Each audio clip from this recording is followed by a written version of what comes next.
Emo Social Club. I'm here with Don Broco. Hello. It's me, man. I have a couple questions for you. The loading dock in Salt Lake City. Ooh, that is a venue. What's the story about that? I'd love to know the actual backstory behind the loading dock. But, yeah, we played it before, and it is a loading dock. Yeah. It is literally a loading dock, which was, I think, still took us by surprise, even though our tour manager had been there once before, and as we got there, he was like, it's not a venue called the loading dock. It is literally the loading dock. But we had probably one of the most funnest shows we've ever played in our career there. You know, it's, that big. And everyone is just on top of each other. So that, and it feels, because it's not a venue, right? It's got that energy where everyone's just thinking, what the fuck are we doing here? Like, this isn't, like this was not built for this. Yeah.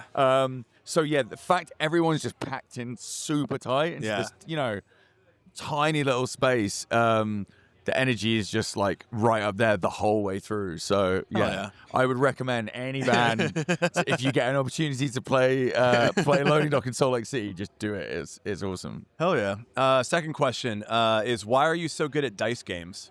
So good at dice games? Yeah. I am not actually that good at dice games.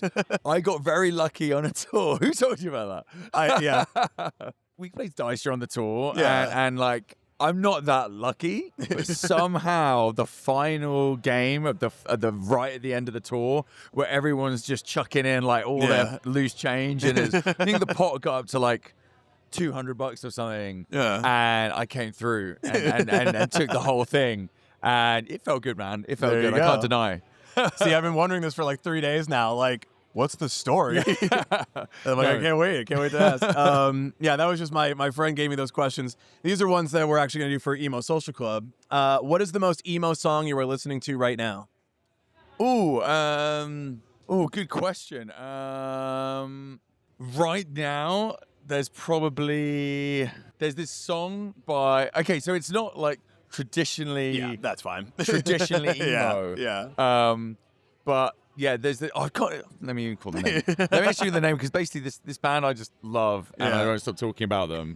And I want to pronounce the name of it, of course, of the name of the song, right? We had we were typing in the calendar event for this, and it autocorrected to Don Broco. Well, and I'm like, I'm not changing that now. So you got to get the name right. We have Don Broco everywhere we go. That's like the autocorrect. And typically, like when we get to get to different places, it's usually like, I'd say 50% it will be Don Broco on the dressing room as well.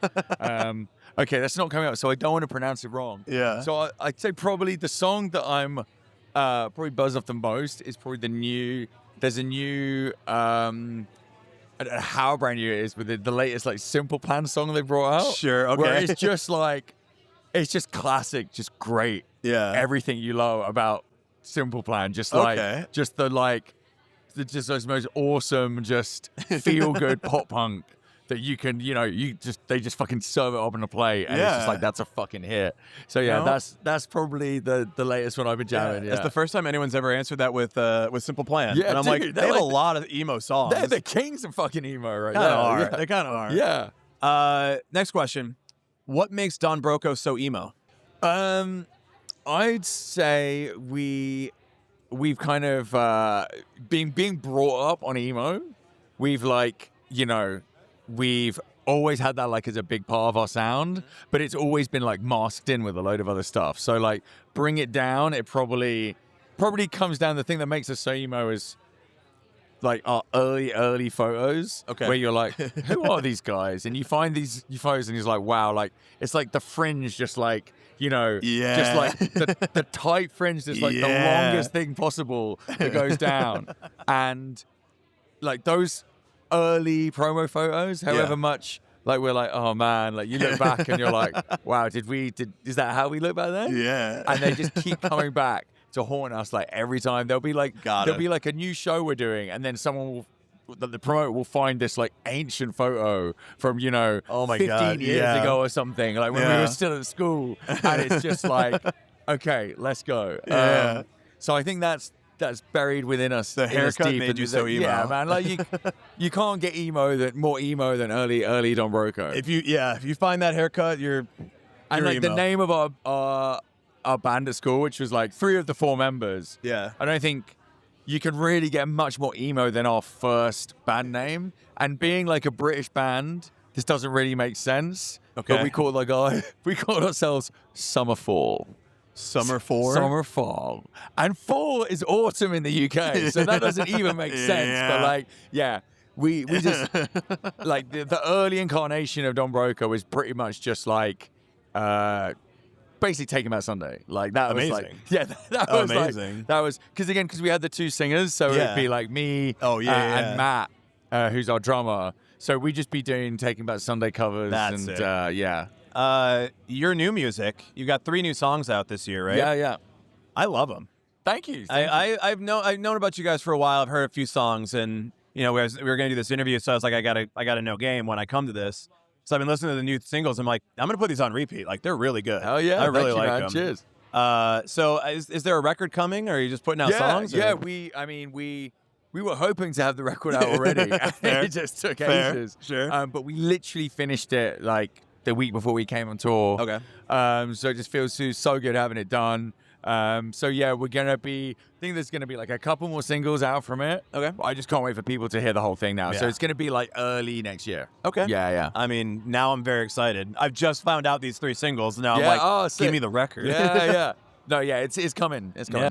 What do you think about like the scene in the UK, and how does it compare to the US? Do you think the UK is doing it better? I wouldn't say it's like doing better. I would say it's doing worse. I'd say there's definitely a one thing that like we're missing from the UK is like feel growing up. We had this like awesome scene in our hometown, and as a band that sort of came on like the tail end of like MySpace, and that's how we booked shows, Yes. and that's how we made friends and made connections. Like, we lived in this. Now I look back at it, it's like this golden era of just like doing like tour swaps with other bands and just hitting up promoters like randomly and being like, dude, we've got like 100 MySpace fans in your town. You should book us to play. Yeah. And I know that's not a thing anymore for new bands coming out, and I think it's way harder in the UK to actually make those connections and sort of build that local scene. And we've got a problem in the UK at the moment with like small venues shutting down. Yeah. It's a real issue. We played for years just booking our own shows, putting on our own shows, and kind of you plug into the local scene of the town across and just do show swaps, and it was awesome. And I know that's not a thing anymore in the UK. While I feel in the US that's really starting up again, and I feel like there's this insane energy from just people discovering alternative music for the first time and starting bands again and picking up a guitar and just playing. And I'm really hoping that's going to like spread over to the UK again and reinvigorate that, because we grew up with that, and it was like the best kind of entrance into live music we ever could have had. So some of my favorite bands are from the UK. Bring Me the Oh, Horizon, hell yeah. Enter Shikari. Sick. So like, I mean, they're a perfect example of a band that we, early doors where we saw them booking shows and being like, oh shit, okay, these are just guys from like a couple of towns over who are just making a name for themselves, just literally getting on the road. And we were like, that's what we want to do. So that's cool. I mean, I think there's definitely an awesome like inventiveness in the UK scene, and a lot of UK bands are awesome about like pushing the envelope and really trying to create their own sound, which is really nice to see. But I think American bands are doing that more than ever as well now, and really like carving out an identity. So well, I hope there's a lot more UK bands. Hope you guys are gonna put that record out really soon. Thanks for hanging out with us. No, thank you.